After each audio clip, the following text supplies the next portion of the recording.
Olá pessoal, bem-vindo aí à nossa aula de informática.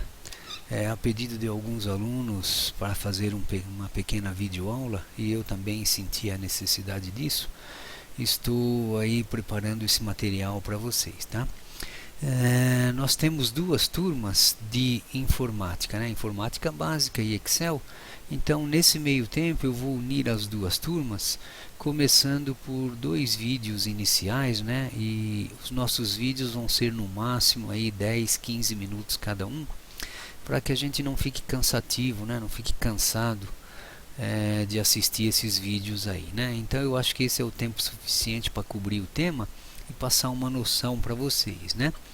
Então, só complementando, as turmas vão ficar unidas, eu vou mandar o mesmo material para as duas turmas, e após essa introdução e esses dois vídeos, a gente começa com o pacote Office aí, que é o Excel, o Word e PowerPoint aí, né? E outras tecnologias afins aí sobre informática, tá bom? Então, dando início aí à nossa aula, né, nós vamos fazer a apresentação da disciplina. Vai ser introdução à informática, evolução dos computadores, né, que na realidade foi uma revolução. E nós vamos inicialmente cobrir a história desde os tempos imemoriais, lá 2, 3 mil anos antes de Cristo, até chegar nos nossos dias atuais, para vocês terem uma ideia da onde veio o computador e como nasceu tudo isso, né? O objetivo da nossa disciplina é dar ao aluno uma noção geral do que e onde surgiram os computadores, né?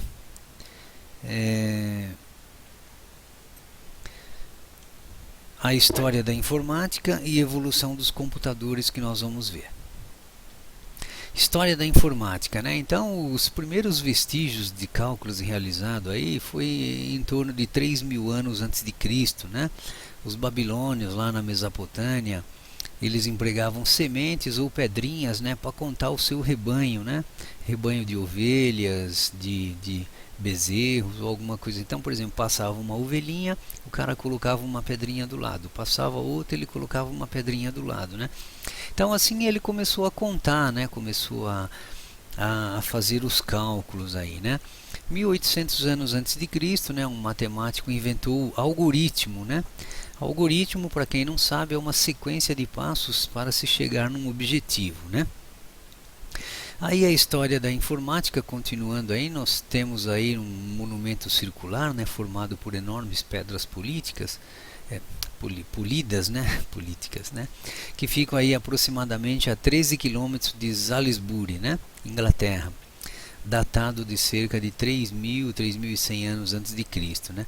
Acredita-se que tenha sido um calendário. Então podemos observar aqui a forma circular, né, as formas geométricas que existem aqui, e é impossível fazer isso aí sem o conhecimento da matemática ou do cálculo, né.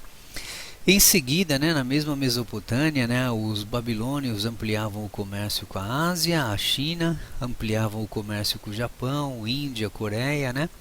E os homens de negócio precisavam calcular de um modo rápido e seguro. Então, como é que eles fizeram isso? Desenvolveram o ábaco, né? Então, percebam aí que existem vários tipos de ábaco, mas todos eles do mesmo jeitão para fazer cálculo, né? Se a gente observar um oriental trabalhando com esse equipamento, você vê que os dedos dele são muito ágeis, né? Então começou então por aí a solucionar o problema de cálculos para o comércio, né? John Napier, né, formulou o conceito de logaritmo, né? Vocês, se não conhecem logaritmo, ainda vão aprender.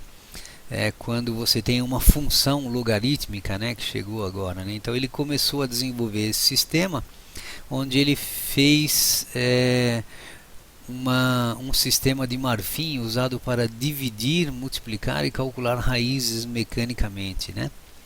Depois veio Blaise Pascal, filósofo, físico, matemático e escritor francês, né? Então esse daqui já era um gênio, né? Aos 17 anos ele descobriu e publicou uma série de teoremas, né? Em 1642 inventou a primeira calculadora chamada Pascaline. Vejam aqui do lado aqui uma fotografia da Pascaline aí, né? Gottfried Wilhelm Leibniz, né, alemão, Vocês vão perceber aí com o decorrer da história que muitos cientistas vieram aí da Alemanha, né? Onde era um território antigamente que se chamava Germânia. Por isso que hoje a Alemanha em inglês se chama Germany, né? Em 1673, após desenvolver vários modelos, apresentou a máquina de calcular, capaz de realizar as operações matemáticas básicas, né? E criou também, atuou nas áreas de lógicas, conceitos de sistema e numeração binária, né? Que hoje é o coração da linguagem dos nossos computadores, né? Aí veio Joseph Marie Jacquard, né? Inventou um teor mecânico com leitor de cartões perfurados, né? E com o seu invento, já no ano aí de 1800, né, havia na França 11.000 teares de Jacquard, né? Vejam aí uma foto aqui, um desenho de como seria um tear dele aí, né? Samuel Morse, né, desenvolveu o código Morse, onde a cada letra ele atribuía um código, um sinal, e ele já poderia se comunicar aí de uma cidade na outra. Então começa aqui então o sistema de comunicação aqui entre os povos, né, já automatizado. Charles Babbage, né, inventou uma máquina diferencial, né? O projeto foi abandonado aí no ano de 1830 por faltas de investimento, né, e ser um projeto muito oneroso e complicado na época. Existe uma réplica dessa máquina no Museu dos Estados Unidos, onde tem um filminho na internet. Eu vou passar o link para vocês perceberem como é que a máquina atua, né? Inclusive tem lá um demonstrador, um professor demonstrando a máquina, mostrando para o público como ela funciona, né? Aí veio George Boole, né? George Boole foi um matemático inglês, né? E ele desenvolveu a álgebra de Boole, onde 2 não quer dizer um sim. Então, como é que funciona isso, né? Eu falo para você assim: eu não vou deixar de não ir na sua casa hoje.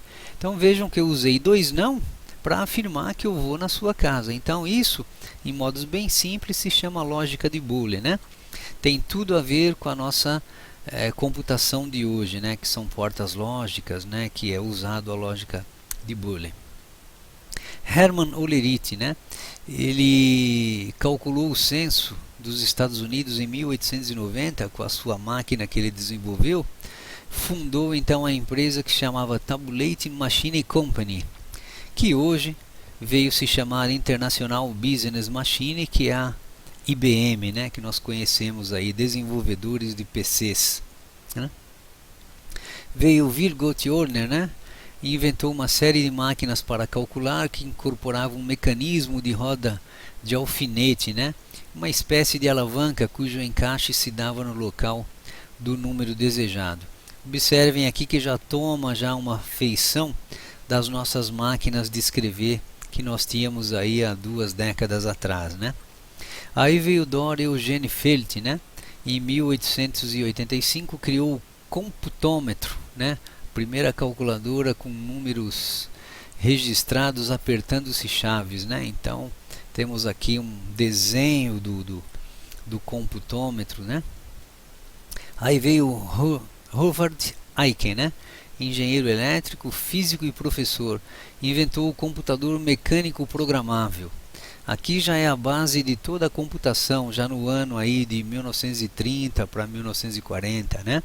O projeto de Aiken foi adaptado pela IBM, né, que é a International Business Machine, e após 6 anos de construção, de 38 a 44, recebeu o nome de Mark I. O Mark I pesava 5 toneladas.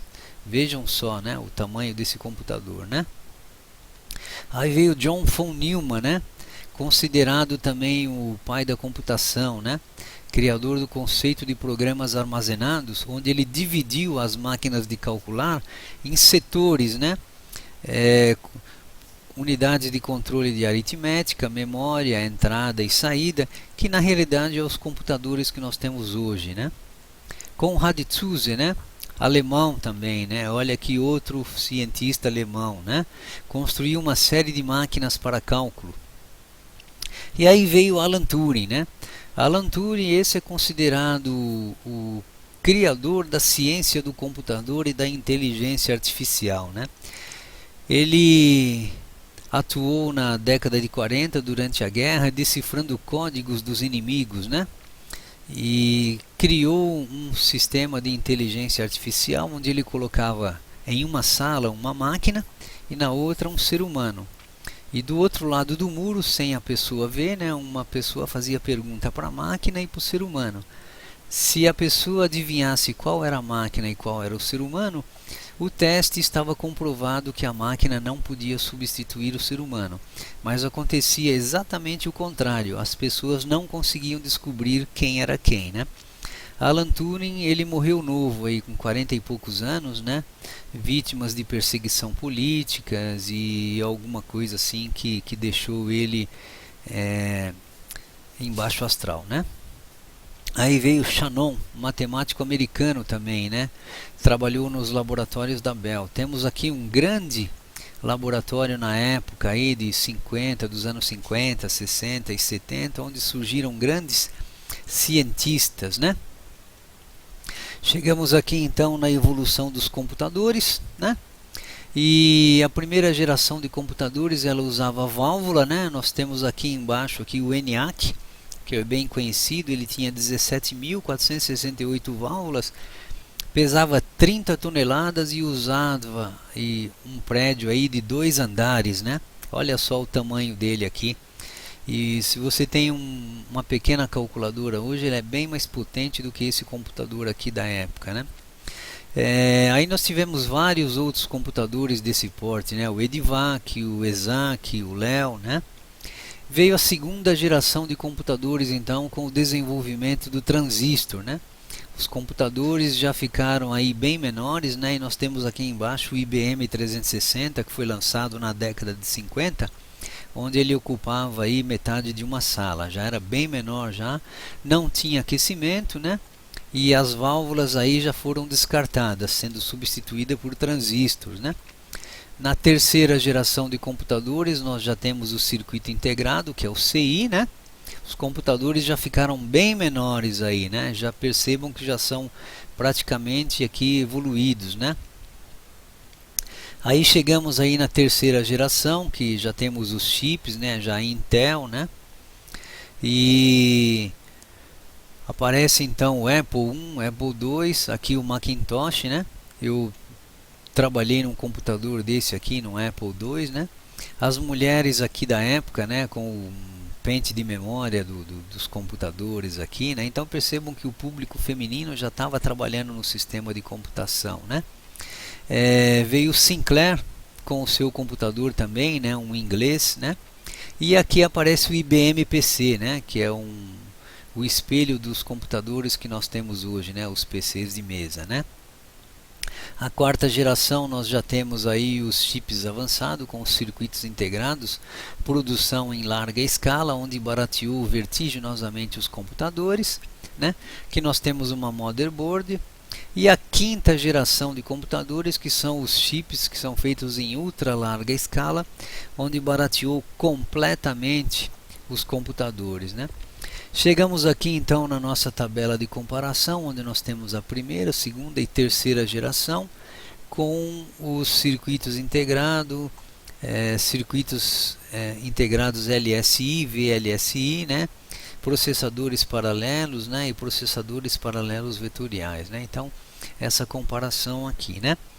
Essa foi a nossa bibliografia usada, e eu encerro aqui então falando que nós cobrimos aí uma história bem superficial desde o ano 3000 a.C. até os dias de hoje, para vocês terem uma ideia aí da onde veio então, onde nasceu, onde começou a nascer a informática e onde vieram os primeiros computadores, tá bom? Até mais aí, tudo de bom para vocês, e a gente se vê no próximo vídeo.